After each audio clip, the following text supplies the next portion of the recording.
Text can reach your Glide app in lots of different ways. Some of this data is structured. For example, if someone submits a form and fills out each of the fields precisely, but some of that data is unstructured. For example, if you used text extraction on a PDF or someone left a voice note that you later transcribed.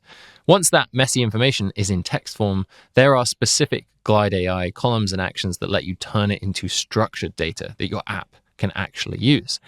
In the setup of these actions and columns, there are two fields to pay attention to. There's input and instructions. The input is usually the raw, unstructured text that you want Glide to read, and the instructions are where you tell Glide what to do with that text, what to look for, how to interpret it, and what kind of answer to return.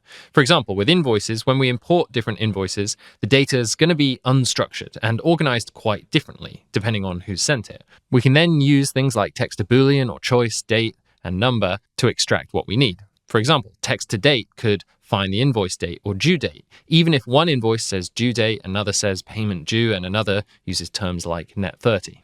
Text to number could pull out the total amount due while ignoring line item prices, subtotals, or numbers that don't include tax or shipping.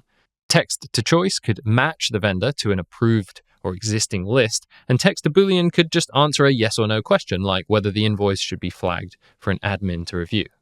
The better your instructions are, the better Glide can turn messy source material into useful, structured data.